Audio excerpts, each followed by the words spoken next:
menit. Kerja sangat cepat dengan konsumsi listrik yang lebih hemat. Mudah dioperasikan, hasil akan langsung terlihat dalam hitungan menit. Mudah perawatan dan pembersihan. Maxindo, andalan mesin food industri Indonesia.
Bowl yang higienis membersihkan.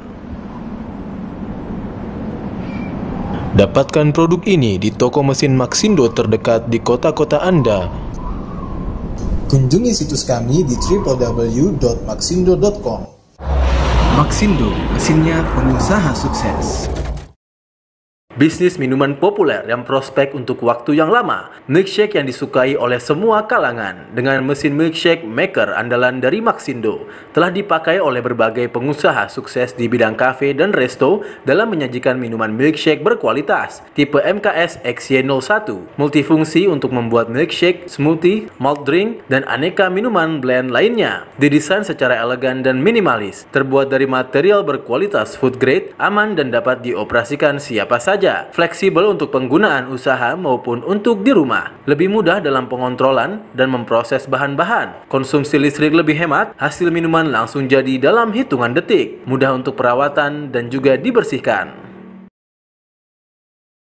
ولو أن أهل القرى آمنوا واتقوا لفتحنا عليهم بركات من السماء والأرض.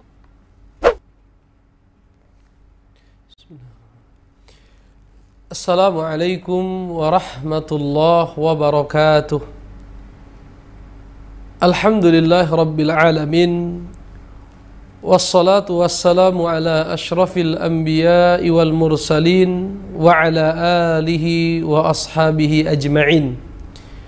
Ashhadu an la ilaha illallah wa ashhadu anna Muhammadan abduhu wa rasuluh la nabiyya ba'dah. Wa ba'd. Para pemirsa Niaga TV yang diberkahi oleh Allah Subhanahu wa taala, alhamdulillah di pagi yang berbahagia ini kita kembali berjumpa di dalam rubrik Negeriku Bertauhid. Salawat beriring salam tentunya tidak lupa kita sampaikan keharibaan baginda Rasulullah Muhammad alaihi salatu wassalam. Para pemirsa yang mudah-mudahan dimuliakan Allah Subhanahu wa taala, pertemuan kita melanjutkan pembahasan kitab Tashil Al-Aqidah yang ditulis oleh Profesor Dr. Abdullah ibni Abdul Aziz Al-Jibrin hafizahullahu ta'ala, membahas kitab Syarah Tashil Al-Aqidah Al-Islamiyah. Di kesempatan pagi yang berbahagia ini, ma'asyiral muslimin, tema kita adalah Khasaisul Aqidah Al-Islamiyah, kekhasan akidah Islam.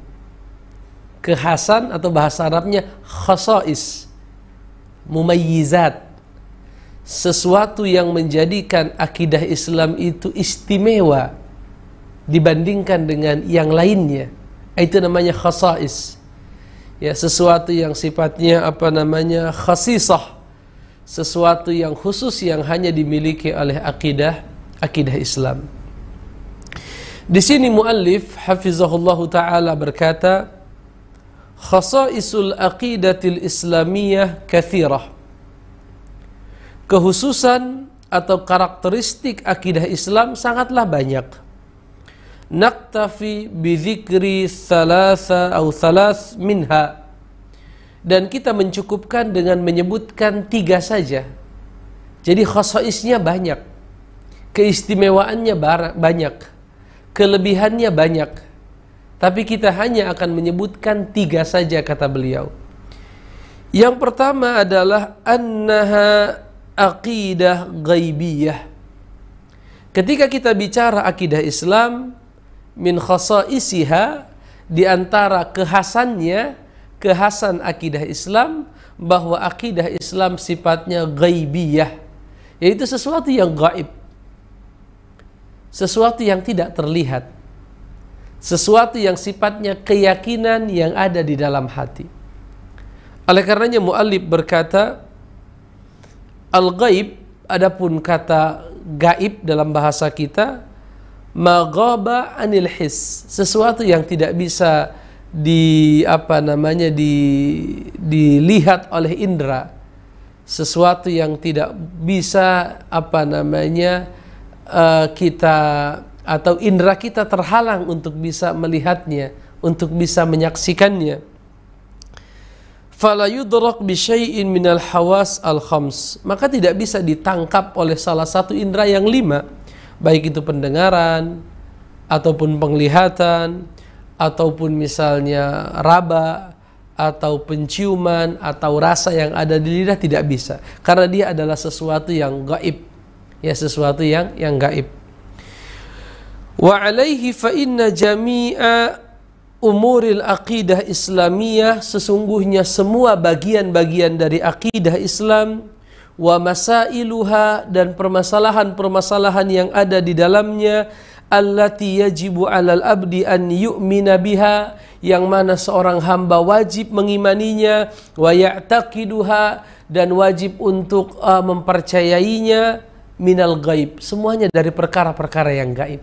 Jadi kalau kita bicara akidah, misalnya arkanul iman, semuanya berputar-putar membahas permasalahan-permasalahan yang gaib, permasalahan yang tidak bisa dilihat, ditangkap oleh indera manusia, tidak bisa dilihat atau didengar atau dirasakan dan lain sebagainya. Kal imani billah, misalnya kita beriman kepada Allah, begitupun kepada para malaikat, kepada kitab-kitab yang diturunkan oleh Allah, kepada rasul-rasul yang diutus oleh Allah, kepada hari kiamat, kepada al-qadar, kepada azab kubur, kepada nikmat kubur, wa ghairi dzalik min umuril ghaib allati yu'tamadu fil imani biha ala ma jaa fi kitabillah wa sunnati Rasulillah sallallahu alaihi wasallam, dan perkara-perkara yang lain, ya, perkara-perkara yang lain di antara perkara-perkara gaib yang mana kita beriktimad, ya, bersandar di dalam meyakini hal-hal tersebut kepada apa-apa yang datang di dalam Al-Quran dan apa-apa yang datang di dalam sunnah Rasulullah as-sahihah yang sahih. Jadi dia perkara yang gaib. Iman kepada Allah, malaikat, kitab, rasul, hari kiamat, qada dan qadar, lalu beriman kepada azab kubur, nikmat kubur, dan semua perkara yang gaib ini kita yakini. Dan sandaran kita di dalam meyakini ini semua adalah bersandar kepada apa-apa yang datang di dalam Al-Quran dan datang di dalam sunnah atau hadis-hadis yang sahihah an Rasulullah sallallahu alaihi wasallam. Kemudian beliau muallif hafizahullah berkata, waqad athnallahu ta'ala 'alal ladzina yu'minuna bil ghaib, dan Allah memuji orang-orang yang beriman kepada perkara-perkara yang gaib. Sebagaimana Allah katakan di permulaan surat Al-Baqarah, Allah katakan fihi hudal lil muttaqin, di dalam Al-Quran itu ada petunjuk untuk orang-orang yang bertakwa. Siapa itu orang-orang bertakwa? Alladzina yu'minuna bil ghaib, yaitu mereka yang beriman kepada hal-hal yang gaib. Jadi kita meyakini hal-hal yang gaib. Dan akidah secara keseluruhan adalah meyakini perkara-perkara yang gaib. Dan Nabi Muhammad memuji umatnya yang datang di kemudian hari, yang tidak pernah bertemu dengan beliau, tidak pernah duduk di majelis baginda Rasulullah Muhammad alaihi salatu wassalam, tapi mereka yakin, tapi mereka mau ikut, tapi mereka mau beriman, tapi mereka mau taat kepada Rasulullah alaihi salatu wassalam. Dan nanti Nabi Muhammad akan menantikan mereka di sisi telaga Rasulullah alaihi salatu wassalam.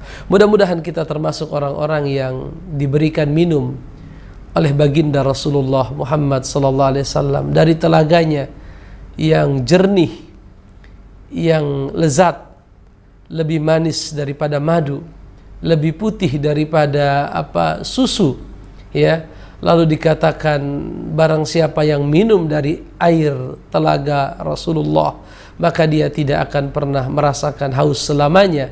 Jumlah gelasnya sebanyak bintang di langit. Mudah-mudahan Allah berikan kita kenikmatan yang besar. Yang kedua, ma'asyiral muslimin, karakter yang pertama, akidah Islam itu sifatnya ghaibiyah. Semuanya berbicara tentang perkara yang gaib. Karakter yang kedua yang dimiliki oleh akidah Islam, annaha aqidatun syamilah. Sesungguhnya akidah Islam itu adalah akidah yang syamil, yang mencakup segala sesuatu, yang lengkap. Ya, aqidatun syamilah. Dia mencakup segala hal. Apa maksudnya? Wa yattadihu syumulul aqidah fil umur ats-tsalatsah al-atiyah. Akan jelas cakupan yang begitu luas yang dimiliki atau yang ada di dalam pembahasan akidah kalau kita memahami tiga hal. Yang pertama, kata beliau, al-awwal syumulul ibadah. Tentunya inti daripada akidah adalah tauhid. Dan inti daripada tauhid adalah ikhlasul ibadah lillahi ta'ala. Kita mengikhlaskan ibadah kita semata-mata hanya untuk Allah, bukan untuk yang lain. Dan itu tujuan kita diciptakan. Para nabi dan rasul diutus, kitab-kitab diturunkan min ajli, ya, tujuannya adalah an-nukhlisal ibadah lillahi ta'ala. Tujuannya agar kita bisa mengikhlaskan, memurnikan ibadah kita hanya untuk Allah subhanahu wa ta'ala. Coba kita lihat syumulul ibadah, cakupan akidah yang begitu luas bisa kita lihat dari sisi ibadah. Apa itu ibadah? Fal ibadatu, para ulama mendefinisikan ibadah, ismun jami'un. Ibadah adalah ismun, adalah kata, jami'un yang mencakup, yang meliputi, likulli ma yuhibbuhullah wa yardah, segala sesuatu yang dicintai oleh Allah dan diridhoi oleh Allah subhanahu wa ta'ala. Minal aqwali wal af'al, baik itu ucapan-ucapan atau perbuatan-perbuatan, az-zahirah wal batinah, baik yang terlihat ataupun yang batinah, yang tidak terlihat. Itu akidah, cakupannya luas. Dia akidah di dalam bagian terpentingnya adalah mengikhlaskan ibadah. Dan ibadah mencakup segala sesuatu yang Allah cintai, yang Allah ridhoi, baik ucapan, baik perbuatan, baik yang nampak ataupun yang tidak nampak. Fal ibadatu tashmalul ibadat al-qalbiyah. Kalau kita bicara ibadah, kata beliau, yang merupakan bagian inti dari akidah, dia mencakup banyak hal. Misalnya dia mencakup ibadah hati, kal mahabbah, contohnya rasa cinta, wal khauf, rasa takut, wal raja, ya rasa harap, wat tawakkul, yaitu rasa kita tawakul, bersandar. Begitupun watashmal al ibadat al qauliyah, ibadah pun mencakup yang sifatnya ucapan, contohnya kazikr, contohnya berzikir, wal amri bil ma'ruf wan nahyu anil munkar, memerintahkan manusia melakukan kebaikan, melarang mereka melakukan kemungkaran, wa qiraatul Quran, membaca Al-Quran, wa tashmal al-ibadat al-fi'liyah kas-salati was-shaumi wal-hajj. Sebagaimana yang namanya ibadah mencakup perbuatan seperti sholat, seperti puasa, seperti haji. Artinya cakupan ibadah ini luas. Dari mulai qalbiyah, ya, lalu al-aqwal, ucapan-ucapan, fi'liyah, perbuatan-perbuatan, semuanya masuk ke dalam cakupan akidah yang merupakan bagian terpenting dari tauhid. Oleh karenanya kan al-imanu qaulun wa amalun, kan begitu ya. Iman, keyakinan itu adalah ucapan dan perbuatan. Ucapan hati alias keyakinan, ucapan lisan, ya, syahadat misalnya, atau zikir, atau membaca Al-Quran. Amal hati misalnya tawakal, lalu mahabbah, lalu roja, harap, haub, takut. Begitupun amal jawareh. Artinya akidah ini luas sekali. Syumuliyatul akidah wasi'ah. Cakupan akidah itu sangatlah apa? Sangatlah luas. Ya, walaupun nanti akidah itu dianggap sebagai usul atau dasar. Sedangkan apa namanya amal itu ibaratnya apa? Buah atau cabang. Oleh karenanya kan ada istilah usul wa furu'. Tapi furu' tidak ada faidahnya kalau tidak ada usulnya. Usul artinya akidah yang dibangun di atas Al-Quran dan As-Sunnah, yaitu meyakini hanya Allah yang berhak untuk disembah. Tidak ada yang berhak untuk disembah kecuali siapa? Allah Subhanahu wa ta'ala. Lalu begitupun yang namanya ibadah tashmalul ibadat al-maliyah. Dia pun mencakup ibadah yang sifatnya materi, harta. Kaz-zakah, contohnya adalah mengeluarkan zakat. Wa sadaqatit tatawwu, atau sedekah yang sifatnya sunnah, ya, infak, sedekah dan lain sebagainya. Wa tashmalu kadzalika asy-syari'ata kullaha, sebagaimana yang namanya ibadah mencakup syariat secara keseluruhan. Fa innal 'abda idza jatanabal muharramat, maka sesungguhnya seorang hamba apabila dia menjauhi perkara-perkara yang haram, wa fa'ala al-wajibat wal mandubat wal mubahat mubtagiyan bidzalika wajhallahi ta'ala, kana fi'luhu dzalika ibadatan yuthabu 'alaiha. Sebagaimana kata beliau, seorang hamba kalau dia melakukan hal-hal yang wajib, lalu dia melakukan hal-hal yang sunnah, lalu melakukan hal-hal yang mubah, dia lakukan semata-mata karena Allah, mengharapkan wajah Allah Subhanahu wa ta'ala, maka perbuatan itu disebut dengan ibadah. Kita sebut ibadah apa? Mahdhah dan ghairu mahdhah. Ibadah yang sifatnya mahdhah dan ghairu mahdhah. Artinya beliau ingin sampai kepada satu kesimpulan betapa luasnya cakupan dari yang namanya akidah. Lalu dikatakan di sini ats-tsani, yang kedua kata beliau, akidah itu mencakup alaqatul abdi bi rabbih wa alaqatul insan bi ghairihi minal bashar, yang menunjukkan bahwa akidah itu sangat luas. Dia menjelaskan tentang hubungan manusia dengan Rabbnya, dengan Allah Subhanahu wa ta'ala, dan hubungan manusia dengan sesamanya. Maka dalam pengertian ini kita bisa memahami syumuliyatul akidah, cakupan yang luas yang ada di dalam pembahasan akidah. Wa dzalika fi mabahitsit tauhid bi anwa'its tsalatsah, yaitu kalau kita lihat di dalam pembahasan tauhid ada yang namanya pembahasan al-wala wal bara. Artinya selain kita memahami kaitannya dengan rububiyah, yaitu mengesahkan Allah di dalam perbuatannya, itu tauhid akidah. Lalu mengesahkan Allah di dalam hak-haknya, ibadah. Begitupun masuk ke dalam pembahasan tauhid adalah al-wala wal bara. Apa itu al-wala wal bara? Loyalitas, keberpihakan, dan sifat berlepas diri, ya, atau sifat anti loyalitas. Itu ternyata ada dalam akidah. Jadi akidah tidak hanya berbicara tentang bagaimana keyakinan kita kepada Allah, tidak hanya berbicara tentang bagaimana kita memurnikan ibadah kepada Allah, tetapi lebih dari itu, saking luasnya pembahasan akidah, masuk ke dalamnya pengaturan bagaimana kita berhubungan dengan orang lain. Bagaimana sikap saya kepada Anda sebagai seorang muslim, bahwa saya harus loyal kepada Anda, harus berpihak kepada Anda, ya, kepada kaum muslimin secara umum, ya, dan kepada orang-orang yang bertakwa, orang-orang yang soleh secara khusus misalnya.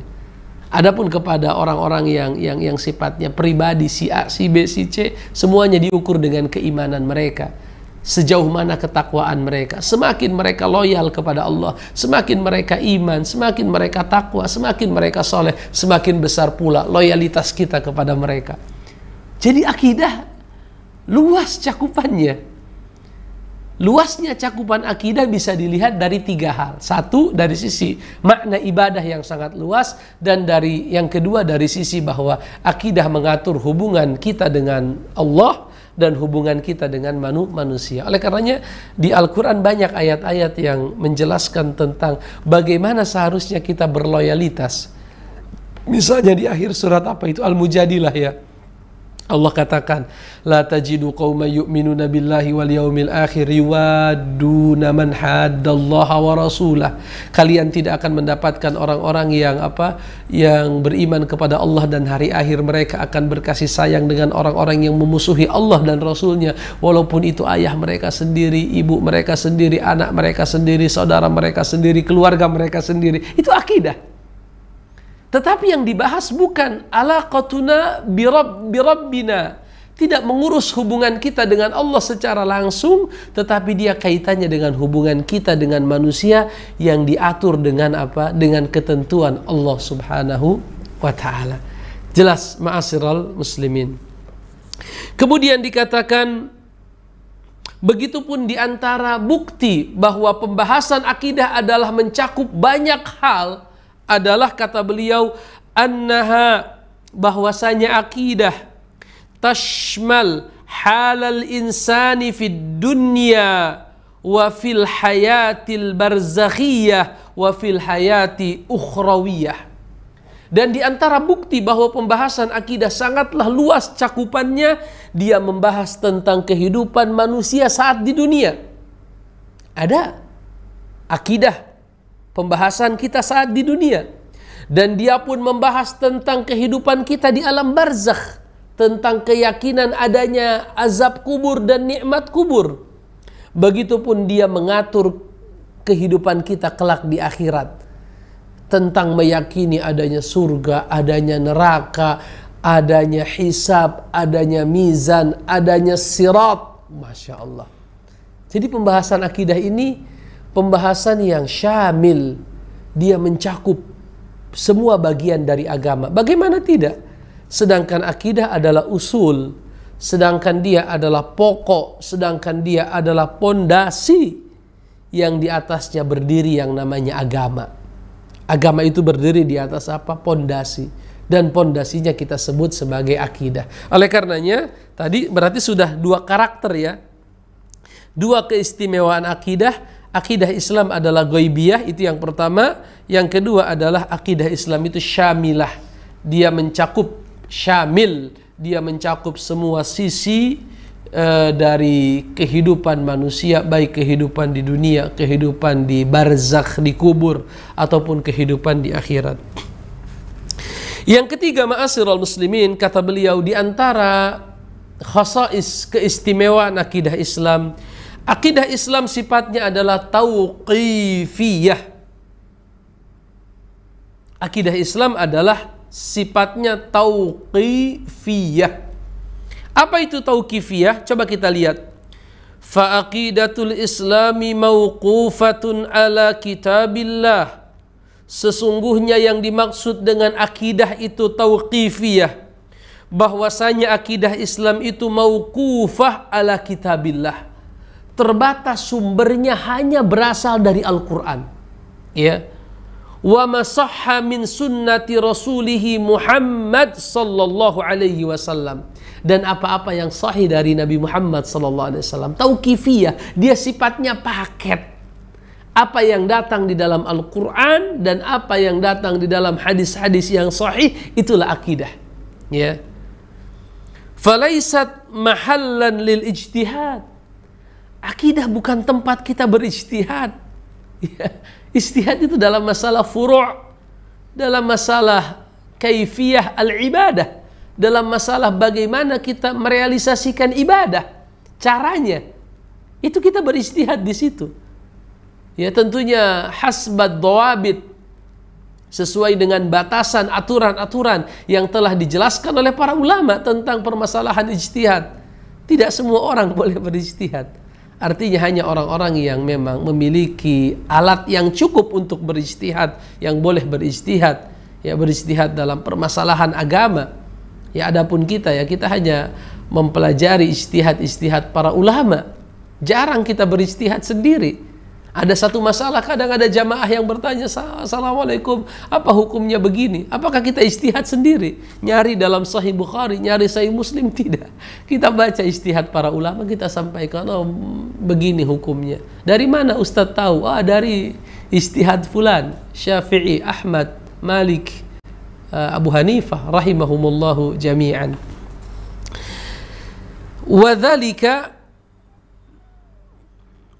وذلك أن العقيدة الصحيحة لا بد فيها من اليقين الجازم. Kenapa sih kita mengatakan akidah dari Quran dan Sunnah yang sahihah? Karena akidah yang sahihah itu, yang benar, haruslah berangkat dari keyakinan yang pasti, keyakinan yang mutlak, yang jazim. Fala budda an takun masadiruha majzuman bisihhatiha. Karena akidah itu harus yakin dan pasti, oleh karenanya sumbernya pun harus yakin. Ya. Wa hadza la yujadu illa fi kitabillah wa ma sahha min sunnati rasulih sallallahu alaihi wasallam. Dan sumber yang yakin dalam masalah akidah, yang pasti dalam masalah akidah, tidak kita temukan kecuali dalam Al-Quran yang merupakan kalamullah dan sunnah Rasulullah, ya, ucapan-ucapan baginda Rasulullah Muhammad sallallahu alaihi wasallam. Wa alaihi fa inna jami'al masadir az-zanniyah. Oleh karena ini, oleh karena bahwa akidah itu tauqifiyah, maka semua sumber yang sifatnya zonniyah, prasangka, ya, contohnya kias akal, ya, kias atau akal manusia, la yasih antakuna masadir lil akidah, tidak sah dijadikan sumber akidah. Prasangka, akal, ijtihad, itu tidak dijadikan sumber akidah. Akidah tauqifiyah hanya berasal dari Al-Quran dan As-Sunnah. Ya.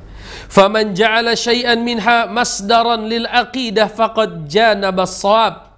Maka barang siapa yang menjadikan salah satu dari sumber yang sifatnya prasangka, akal misalnya, atau kias, dijadikan sebagai akidah, maka dia telah janaba as-shawab. Dia telah salah memilih jalan. Ya, salah dalam memilih jalan.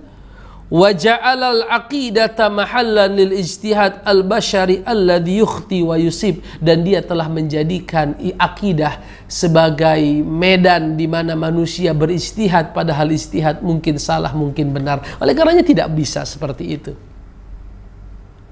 Akidah hanyalah dibangun di atas Al-Quran dan Sunnah. Masalah tauqifiyah beda dengan masalah fikih. Ada yang namanya istilahnya qiyas. Ada yang namanya masalah apalagi kalau dalam fikih, ya, ada namanya al-masadir al-mukhtalaf fiha, masdar-masdar fikih yang diperdebatkan. Ada yang namanya al-maslahah al-mursalah. Ada namanya saddud dzari'ah. Wah, itu pelajaran usul fikih, ya. Ada yang namanya al-istihsan. Ada yang namanya istishab. Apalagi banyak, ya. Ya, banyak. Artinya apa? Ini tidak bisa kita jadikan sebagai akidah. Karena akidah sifatnya yakin, pasti. Dan sesuatu yang bisa memberikan efek pasti Al-Quran dan hadis-hadis yang sahih. hadis-hadis yang sahih dari baginda Rasulullah Muhammad sallallahu alaihi wasallam. Di sini beliau berkata, walidzalika akhta'a ahlul kalam, oleh karenanya kita katakan telah salah ahlul kalam. Telah salah ahlul kalam. Siapa itu ahlul kalam? Kal Jahmiyah wal Mu'tazilah wal Asy'ariyah, sebagaimana orang-orang Jahmiyah, orang-orang Mu'tazilah, lalu Asy'ariyah. Hinama ja'alul aqla masdaran min masadiril aqidah, saat mereka menjadikan akal sebagai sumber di antara sumber akidah. Wa qaddamuhu 'ala nusus asy-syar'iyyah, bahkan mereka mendahulukannya di atas nas-nas yang syar'i. Nah, itu golongan ahlul kalam. Hatta asbahal Quran was sunnah indahum tabi'ina lil aql al bashari, sampai-sampai mereka katakan Quran sunnah itu mengikuti akal manusia. Wa hadza fihi nau'u istihanati bi kitabillah, dan di dalamnya ada jenis di mana satu makna di mana Al-Qur'an direndahkan kedudukannya, begitupun sunnah Rasulullah. Kama annahum, sebagaimana kondisi mereka, bihadhihi at-tariqah, dengan metode akidah mereka, ja'alu akidah Islam khadi'atan li ara'il bashar, mereka telah menjadikan akidah Islam tunduk kepada akal manusia. Wajtihadatuhum al-aqliyah, dan tunduk kepada akal-akal mereka. Kalau kita tidak, akidah kita hanya yang berasal dari Al-Quran dan As-Sunnah. Ma ja'a fil Quran wa ma sahha an Rasulillah sallallahu alaihi wasallam, maka itulah akidah kita. Apa yang datang dari Al-Quran dan apa yang sahih dari Nabi Muhammad sallallahu alaihi wasallam, sebagaimana telah dijelaskan oleh para ahlul hadis, hadis ini sahih misalnya, maka itu adalah akidah. Dan itu yang dimaksud dengan tauqifiyah. Jelas ma'asyiral muslimin, jangan kemana-mana, ya, kita kembali setelah beberapa selingan berikut ini. Problema dan beban hidup selalu menghiasimu. Membaca Al-Quran akan menenteramkan hati, menguatkan iman, dan menyembuhkan penyakit. Ala bidzikrillahi tatma'innul qulub. Kini kami hadirkan untuk kaum muslimin Al-Quran Saku cetakan asli Madinah Munawwaroh dengan ukuran 8,5 x 11 cm dan ringan, akan memudahkan Anda untuk membawanya kemanapun. Pesan sekarang dengan jaminan asli cetakan Madinah. Hubungi Niaga Store di 0852 3240 6239. Jadikan hari-hari Anda selalu bersama Al-Quran.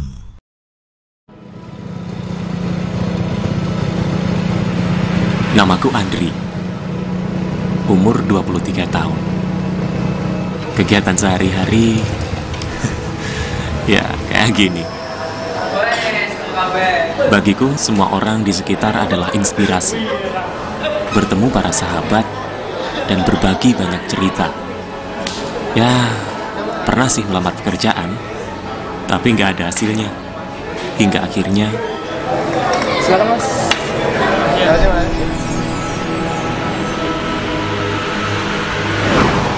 Sebagai generasi milenial, aku selalu ingin mencoba sesuatu yang baru.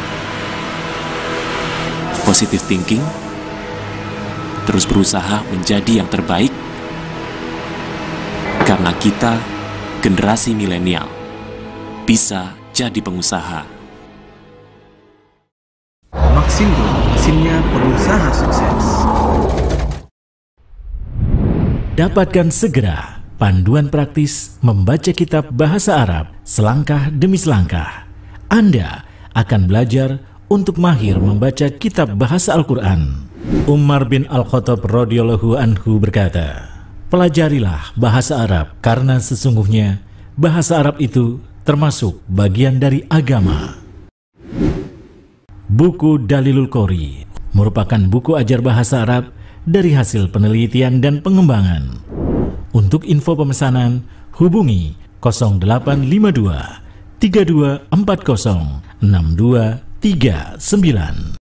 Dapatkan bukunya, ikuti bimbingannya.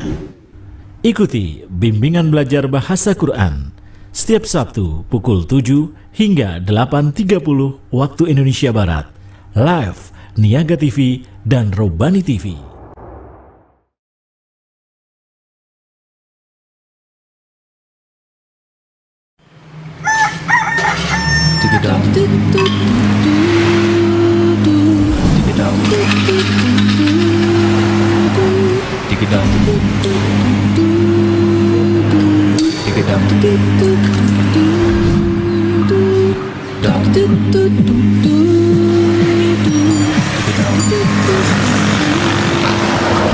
Mau kemana mas? Ini mau ngelamar kerja. Oh mau ngelamar kerja. Ya udah mas, jalan ya.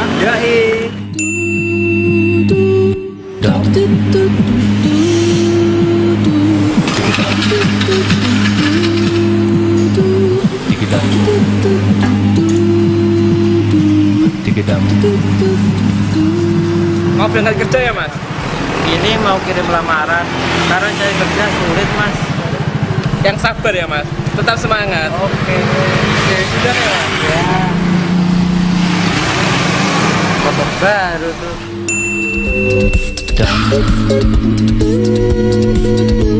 Terima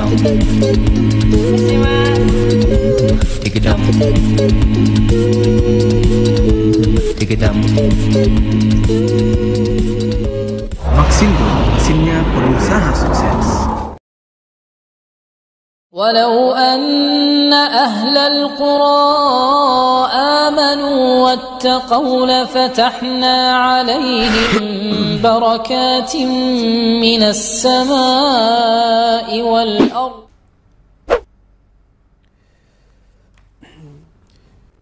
Alhamdulillahi Rabbil Alamin. Wassalatu wassalamu ala ashrafil anbiya'i wal mursalin wa ala alihi wa ashabihi ajma'in wa ba'd. Saudaraku sekalian, para pemirsa Niaga TV yang mudah-mudahan diberkahi oleh Allah Subhanahu wa taala, di kesempatan yang pertama sudah kita bahas al-mas'alah ats-tsaniyah, khasa'is al-aqidah al-islamiyah.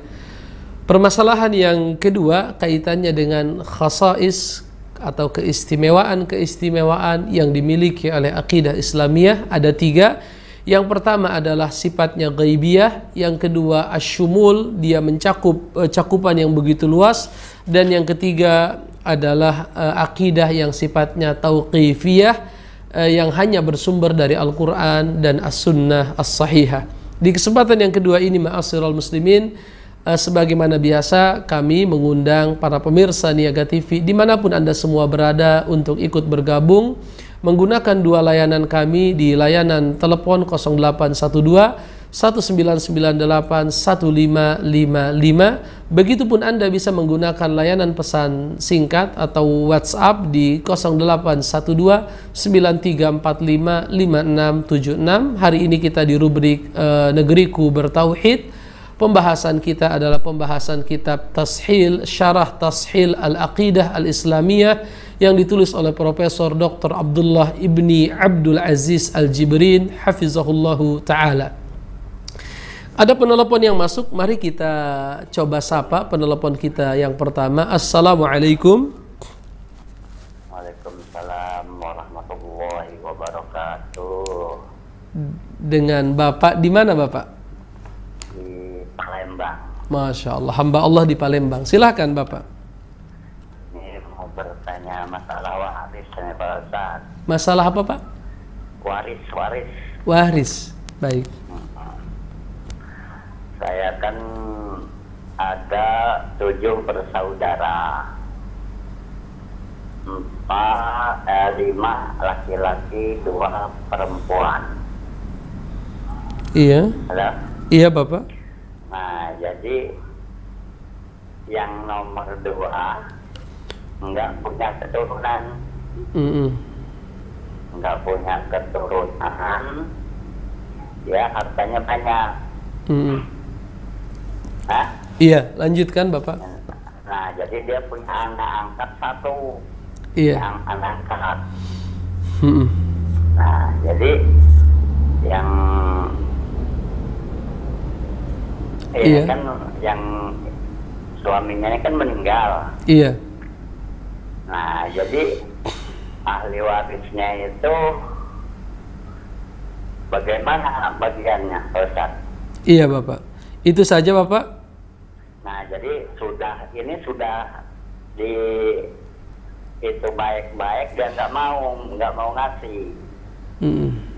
Nah, jadi di pengadilan agama yang pertama dia kalah. Iya. Ya. Iya Bapak. Di pengadilan Palembang dia kalah. Dia mau kasasi ke Jakarta. Bagaimana hukumnya Pak Ustaz ya? Ya, sudah solusinya Pak Ustaz. Ya, Assalamualaikum. Assalamualaikum warahmatullahi wabarakatuh. Wallah alam bisawab, ma'asyiral muslimin ya. Ini pembahasan faraid. Kita sedang membahas masalah akidah.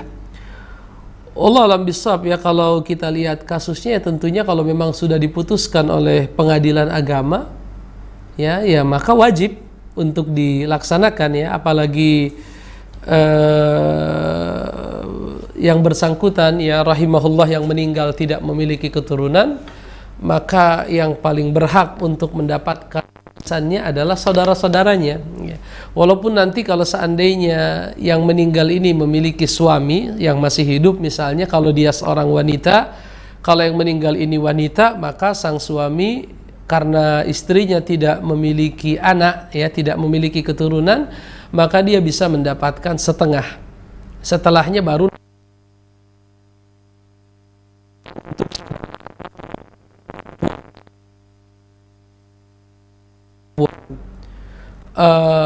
apa namanya, lalu kaitan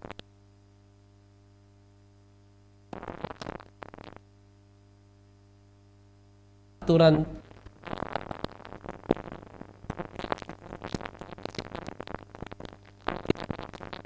bisa terkena hukuman pidana, bagaimana yang ahli dalam masalah ketentuan hukum pidana Islam, bukan pidana, mohon maaf, ketentuan kompilasi hukum Islam, KHI, kompilasi hukum Islam yang ada di pengadilan agama. Ini kan Bapak sudah majukan ke pengadilan agama, tentunya nanti pengadilan agama akan menentukan ketentuan warisnya. Kalau yang meninggal perempuan tidak memiliki anak, itu sang suami dapat setengah. Kalau punya anak dapat seperempat. Atau kalau sebaliknya yang meninggal adalah laki-laki, tidak punya keturunan, maka istrinya mendapatkan seperempat kalau tidak ada keturunan si suami. Tapi kalau punya keturunan hanya dapat 1/8. Lalu sisanya dikemanakan? Kalau taruhlah dapat 1/4, sisanya dikemanakan tadi ke ahli waris yang lain. Kalau masih ada orang tua ya orang tua, ya ayah dan ibu. Kalau tidak ada nanti saudara. Kalau anak tidak ada, ayah ibu tidak ada, saudara. Kalau misalnya Bapak katakan 8 bersaudara, ya tinggal dirinci berapa laki-laki, berapa perempuan. Misalnya kalau seandainya 5 laki-laki, 2 perempuan, meninggal 1 perempuan, berarti bersaudara ada 5, ada 6 yang tersisa. Bagaimana? Sederhana. Kalau sudah seperti itu nanti tinggal menerapkan kaidah apa? Lidzakari hazzil unthayain. Laki-laki mendapatkan 2 bagian perempuan. Harus ditanyakan lagi kepada yang memang ahli dalam masalah itu. Tapi sebatas yang kita ketahui seperti itu. Kalau sudah ada keputusan dari pengadilan, apalagi pengadilan agama yang menjalankan keputusan sesuai dengan ketentuan Al-Quran dan sesuai dengan ketentuan As-Sunnah, maka telah wajib. Ya, telah wajib dilaksanakan. Kalau tidak dilaksanakan bagaimana? Ini secara agama dosa. Itu kalau secara agama berdosa. Karena dia tidak mau mengembalikan aturan kepada hukumnya Allah dan Rasulnya, dia berdosa. Wa man lam yahkum bima anzalallah faulaika humul fasikun, faulaika humuz zalimun. Di ayat sebelumnya faulaika humul kafirun. Ya, barang siapa yang tidak mau tunduk kepada aturan Allah dalam hal ini dia zalim. Ya, karena itu pendorongnya adalah hawa nafsunya, ingin mengambil semua harta, maka disebut zalim kata para ulama, atau fasik. Allah alam bisawab. Pertanyaan yang pertama dari pesan singkat. Assalamualaikum. Waalaikumsalam. Kalau korban diserahkan ke panitia, apakah yang korban itu berhak 1/3 bagian secara syariat? Iya, dapat ya. Berdasarkan firman Allah Subhanahu wa taala, Allah katakan wa kulu minha wa at'imul qani'a wal mu'tar. Makanlah sebagiannya, hadiahkan sebagiannya, dan sedekahkanlah sebagiannya. Itu dalam Al-Quran. Itu sudah kita singgung kemarin ya.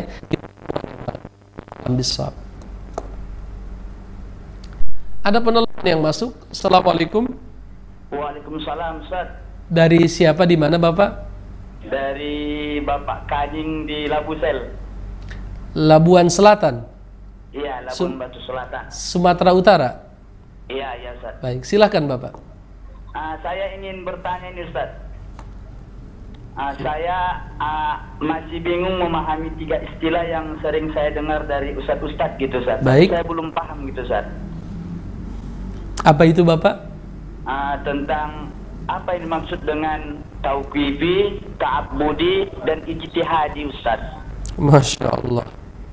Tauqifi, tapi saya nggak paham gitu, Ustaz. Tauqifi, ta'abbudi, dan ijtihadi. Masya Allah, Masya Allah. Itu saja Bapak? Iya, Ustaz.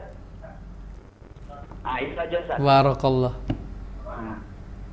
Assalamualaikum. Assalamualaikum warahmatullah. Tauqifi sebagaimana yang sudah kita sampaikan, kalau di bahasa Indonesia kan sebenarnya dari kata waqafa artinya diam. Waqafa artinya diam ya.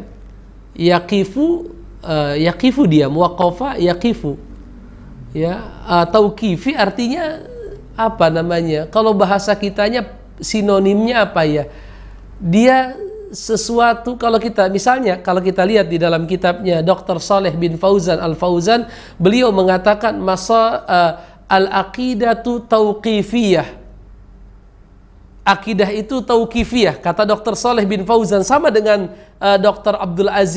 Abdullah bin Abdul Aziz. Mereka mengatakan akidah itu tauqifiyah. Lalu di penjabarannya mereka katakan tauqifiyah itu artinya hanya berasal dari Quran dan hadis yang sahihah. Di penjabarannya tidak boleh ada ijtihad dalam masalah akidah. Tidak boleh ada sumber-sumber yang sifatnya zonni dalam akidah, prasangka. Apa contohnya? Akal. Akal kan tidak jazim, tidak mutlak kebenarannya. Akal bisa salah. Begitupun ijtihad. Begitupun kias, itu tidak ada dalam masalah akidah.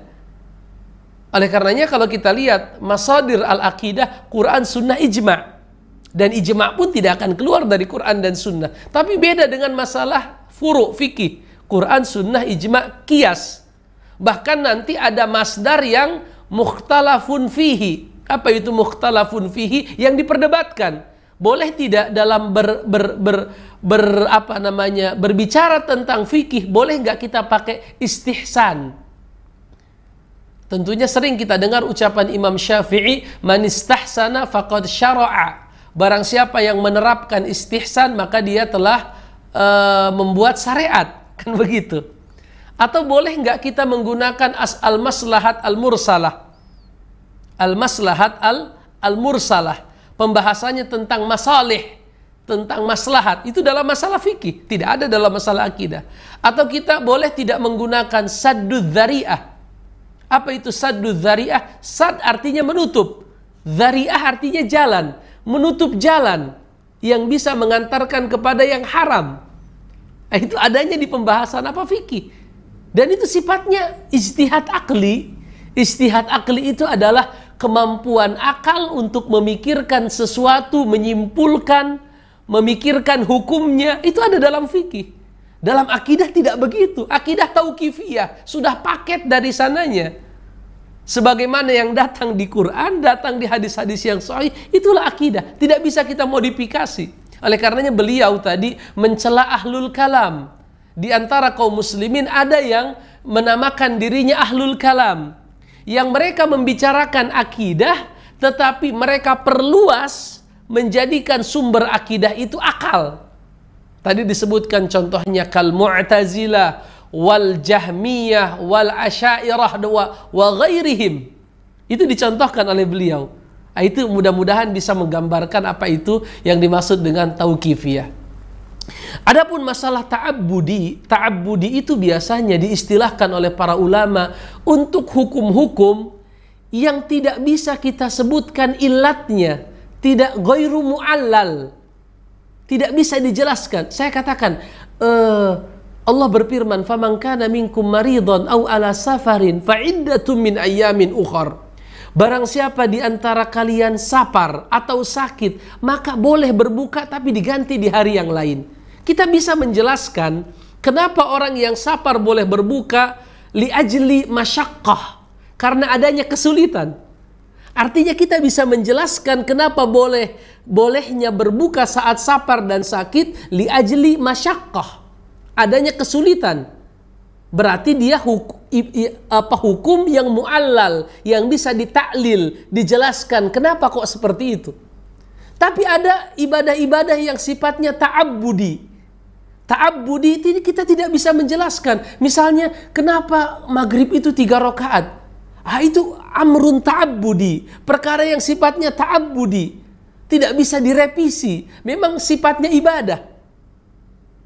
Kenapa mencuci jilatan anjing itu harus 7 kali? Sebagian ulama, misalnya mazhab Malik, berkata huwa ta'abbudi, dia perkara yang sifatnya ta'abbudi. Artinya jangan ditambah menjadi 8, 9, 10, 11, karena dia sifatnya ta'abbudi. Kita tidak paham apa namanya taklil hukum yang ada di dalamnya, penjelasan hukum.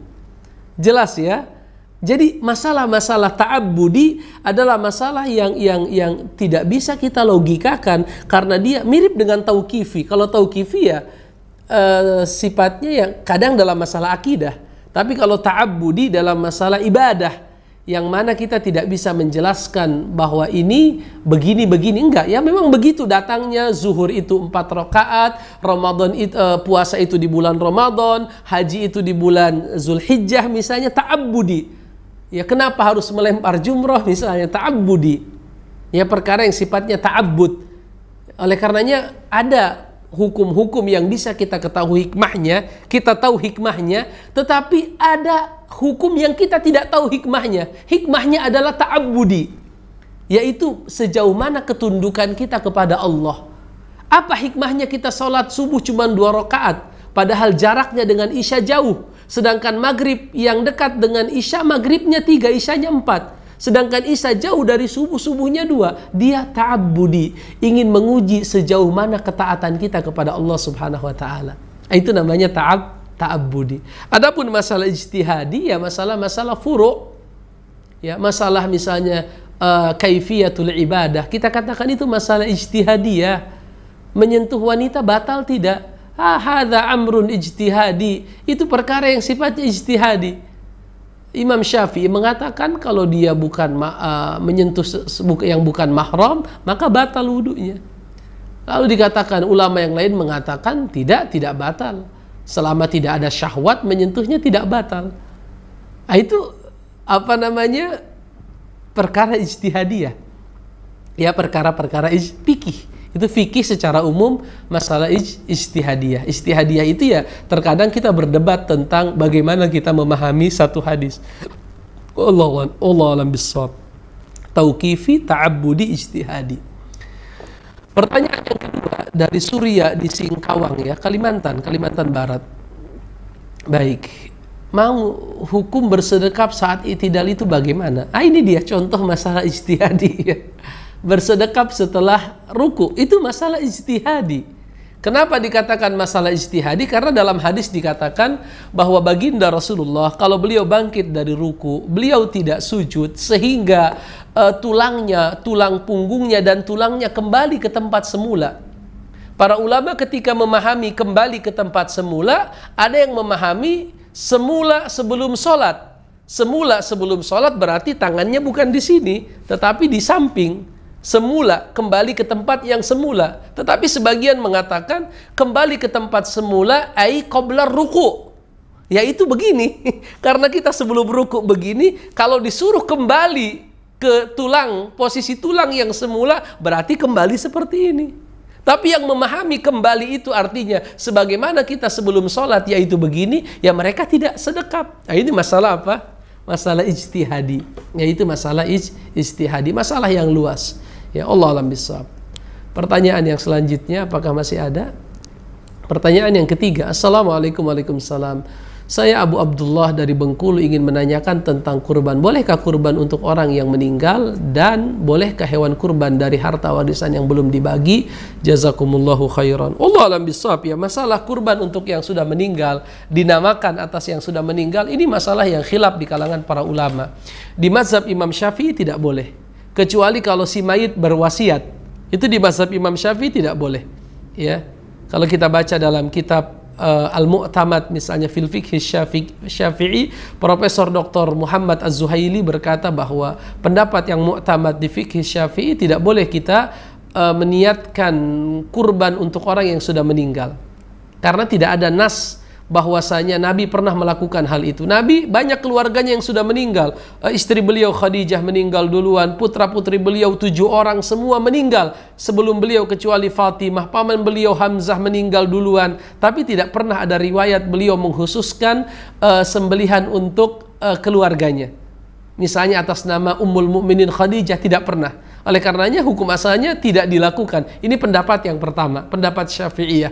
Pendapat yang kedua mengatakan tidak masalah, karena mereka menganggap bahwa kurban itu adalah sedekah. Dan telah sahih dari baginda Rasulullah bahwa beliau berkata bahwa sedekah untuk orang yang meninggal itu sampai pahalanya. Nah, jadi ini dua pendapat di kalangan para ulama, dan saya cenderung kepada pendapat yang pertama. Ya. Walaupun saya meyakini bahwasanya ketika kita mengatakan tidak boleh dikhususkan untuk orang yang sudah meninggal, kita memiliki keyakinan pahalanya bisa sampai untuk orang yang meninggal. Bagaimana caranya? Sebagaimana yang dilakukan oleh Nabi, beliau ketika menyembelih berkata Bismillahi Allahu Akbar, Allahumma taqabbal minni wa min ali baiti. Ya Allah, terimalah dariku dan dari keluargaku. Keluarga Nabi ada yang masih hidup, ada yang sudah meninggal. Oleh karenanya dia mendapatkan pahala semua berdasarkan niat kita atas nama diri kita dan atas nama keluarga. Allah alam bissawab. Dari Pak Agus di Sukabumi, apa bedanya sifat 20 dengan asma wa sifat? Karena daerah yang ditekankan sifat 20. Allah alam bissawab ya. Tentunya sifat 20 ini pembahasannya panjang. Nanti pada waktunya kita akan sampai ke dalam pembahasan itu. Ini keyakinan yang dinisbatkan kepada Syekh Al-Imam Abul Hasan Al-Asy'ari rahimahullahu ta'ala, yang meyakini bahwa nama Allah itu ada 99 tetapi sifatnya ada 20. Harusnya kalau yang kita yakini nama Allah 99 maka sifatnya pun 99, karena setiap nama mengandung sifat. Begitu kata ahlu sunnah wal jamaah, nama pasti mengandung sifat, tapi sifat belum tentu mengandung nama. Artinya misalnya dalam akidah Asy'ariyah diyakini bahwa Allah itu memiliki sifat sama', basar, ilm. Ya, ini kan sebenarnya dari kata as-sami', dari kata al-alim, dari kata al-basir misalnya. Dimunculkan dari kata as-sami' sifat sami'an, as-sama', diambil dari sifat al-alim, ilmu, diambil dari sifat basir, al-basar, begitu. Tetapi masalahnya kalau Asy'ariyah hanya membatasi 20 sifat saja yang dikeluarkan dari 20 nama saja yang dikeluarkan darinya sifat. Tapi kalau ahlu sunnah tidak, mereka mengatakan setiap nama mengandung sifat. Artinya dari 99 nama semuanya terkandung sifat sempurna yang dimiliki oleh Allah. Sebagian mengatakan, tapi Ustadz, kalau kita katakan semuanya mengandung sifat, maka kita menyamakan Allah dengan makhluk. Tidak, kita tidak menyamakan Allah dengan makhluk. Saudara kita Asy'ariyah mengatakan Allah Maha mendengar. Berdasarkan tadi Allah sami', maka disifati dengan mendengar. Kita katakan, bukankah makhluk juga mendengar? Saya juga mendengar, Anda juga di rumah mendengar. Kenapa Asy'ariyah bisa menetapkan sifat mendengar untuk Allah? Maka mereka mengatakan mendengarnya tidak sama dengan makhluk. Maka begitu pun kita katakan rahmannya tidak sama dengan rahmannya makhluk. Rahimnya tidak sama dengan rahimnya makhluk. Dan begitu seterusnya. Sebagaimana kita meyakini Allah itu wujud. Allah wujud kidam bako. Allah wujud. Pertanyaannya, apakah saya pun ada wujudnya? Ada. Terlihat. Saya ada wujud. Allah tidak terlihat. Terlihat nanti di akhirat, di surga. Tapi ada wujud. Apakah ketika Allah itu wujud dan makhluk wujud, artinya kita menyamakan Allah dengan makhluk? Tidak. Wujud Allah kama yaliku bijalalihi, sebagaimana sesuai dengan ketinggian dan kemuliaan Allah. Adapun kita lemah. Kita ini dimulai dengan tidak ada, lalu ada. Kalau Allah tidak. Huwal awwalu wa laisa qablahu syai'. Dia yang pertama tanpa permulaan, sempurna dia. Dan dia yang terakhir tanpa kesudahan. Tapi kita tidak. Kita tadinya tidak ada menjadi ada. Dan setelah ada akan hilang. Tapi Allah tidak seperti itu. Artinya keberadaan kita adalah lemah karena kita makhluk. Adapun Allah, dia sempurna. Artinya sebagaimana saudara kita Asy'ariyah, Anda bisa menetapkan sifat mendengar dan melihat dengan argumen bahwa itu sesuai dengan kemuliaan Allah, harusnya sama. Sifat-sifat yang lain pun kita tetapkan sesuai dengan kemuliaan dan ketinggian Allah Subhanahu wa taala. Ini pembahasannya panjang, nanti pada waktunya kita akan bahas insya Allah. Pertanyaan yang kelima, Assalamualaikum Waalaikumsalam warahmatullah. Kalau misalnya sholat tahajud, kita sholat ringan 2 rakaat, apakah kita baca surah atau cukup dengan baca Fatihah? Dua-duanya boleh. Ya, kalau mau baca Fatihah saja boleh, karena itu rukun sholat. Kalau mau ditambah surah itu lebih sempurna, dan itu hukumnya sunnah. Kalau mau ditambah surah lebih sempurna, ya. Allah katakan apa dalam Al-Quran apa? Allah katakan di akhir surat Al-Muzammil itu Allah katakan warattilil Qur'ana tartila, ya, dan bacalah Al-Quran dengan tartil. Faqra'u ma tayassara min, dan bacalah apa yang mudah dari Al-Quran. Ya, Allah alam bisawab. Ini yang barangkali bisa kita bahas di pagi yang berbahagia ini. Mudah-mudahan Allah memberkahi pertemuan kita. Yang benar datang dari Allah, yang salah datang dari saya sebagai manusia. Subhanakallahumma bihamdika asyhadu an la ilaha illa anta astaghfiruka wa atubu ilaik. Assalamualaikum warahmatullahi wabarakatuh.